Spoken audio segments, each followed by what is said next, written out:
अभी थोड़ी देर पहले जीडीपी के आंकड़े आए और वित्तीय वर्ष 2025 जो अभी 31 मार्च को एंड हुआ है, 6.5% ग्रोथ रेट हमारी जीडीपी की हुई है, जो कि 4 साल में सबसे निचले स्तर पर है। कोविड के बाद से सबसे निचले स्तर पर यह ग्रोथ रेट आई है।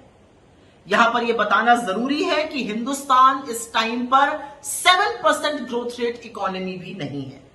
हमारी ग्रोथ रेट फिस्कल ईयर 25 में 6.5% आई है। इसके पहले वाले साल में 9.2% थी। फिस्कल ईयर 23 में 7.6% थी। फिस्कल ईयर 22 में 9.7% थी। तो हमारी ग्रोथ रेट 4 साल में सबसे निचले स्तर पर आई है। इसका पूरा प्रभाव निवेश पर, कंजम्पशन पर, जॉब्स पर, इकोनॉमिक एक्टिविटी पर पड़ता है। क्या ग्रो कर रहा है? एग्रीकल्चर हर बार की तरह संजीवनी साबित हुआ। पूरे साल में एग्रीकल्चर की ग्रोथ रेट करीब 4.6% रही, जो पिछले साल उसके मुकाबले 2.7% ही थी। लास्ट तिमाही में एग्रीकल्चर की ग्रोथ रेट 5.4% थी, जो कि पिछले साल के लास्ट क्वार्टर में मात्र 0.9% थी। तो दिक्कत कहां है? दिक्कत है मैन्युफैक्चरिंग में। इतना पीआर स्टंट, इतनी सारी स्कीम, इतने सारे स्लोगन, और उसके बाद भी हमारी फैक्ट्रीज में उत्पादन नहीं हो रहा है। फिस्कल ईयर 25 में मैन्युफैक्चरिंग की ग्रोथ गिरकर 4.5% पे आ गई, जो कि उसके पिछले साल के मुकाबले 12.3% थी। लास्ट क्वार्टर में मैन्युफैक्चरिंग की ग्रोथ रेट गिरकर 4.8% हो गई, जो कि 24 के लास्ट क्वार्टर में 11.3% थी। लगातार मैन्युफैक्चरिंग गिर रही है, हमारी फैक्ट्रीज में उत्पादन नहीं हो रहा, और इसीलिए इतने सारे लोग बेरोजगार आपको दिखते हैं। आपको एक बात बताई जाएगी कि Q4 में तो हमने क्या स्टनिंग ग्रोथ करी है, 7.4%। इस बात को सुनिएगा और फिर अब आगे की बात समझिएगा। Q4 में 7.4% ग्रोथ रेट थी, Q3 में 6.4 थी, Q2 में 5.4 थी और Q1 में 6.7 थी। तो फर्स्ट हाफ में एवरेज ग्रोथ रेट 6% थी, सेकेंड हाफ में एवरेज ग्रोथ रेट 6.9% है। पहले यह बात समझ लीजिए। अब आगे की बात करते हैं।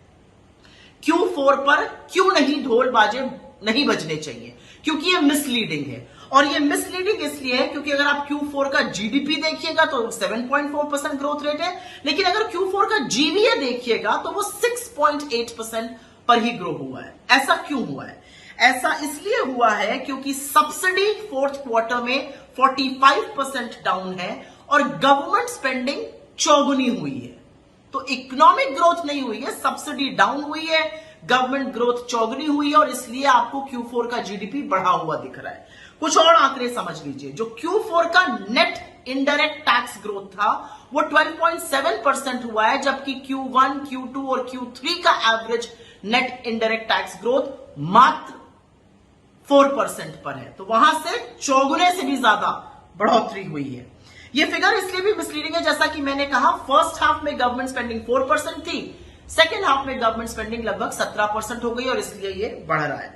तो H1 की जीडीपी ग्रोथ और H2 की जीडीपी ग्रोथ में वेरिएशन इसलिए नहीं है क्योंकि एकदम से इकोनॉमिक एक्टिविटी हो रही। वेरिएशन इसलिए है क्योंकि गवर्नमेंट स्पेंडिंग सेकेंड हाफ में ज्यादा हो रही है, सब्सिडीज फ्रंट लोड कर दी गई, सब्सिडीज पहले दे दी गई, गवर्नमेंट स्पेंडिंग बाद में की गई। लेकिन असलियत यह है कि इकोनॉमी अगर इतनी अच्छी ग्रो कर रही है तो उसका प्रभाव जमीन पर क्यों नहीं दिख रहा है? और वो इसलिए नहीं दिख रहा है क्योंकि रियल इकोनॉमिक ग्रोथ हो ही नहीं रही है। यह आंकड़ों की करामात है Q4 में। अदरवाइज इंडिया इज अ सब 7% ग्रोथ इकोनॉमी। और यहां पर एक बात और कह दूं, विकसित भारत की जो बात की जा रही है, अगर विकसित भारत हमें बनना है तो हमें अगले 22 सालों में लगातार 8.2% की जीडीपी ग्रोथ रेट चाहिए हर साल दर साल। और अगर वो नहीं हो सकता है तो 2047 तक हम विकसित भारत नहीं बनेंगे।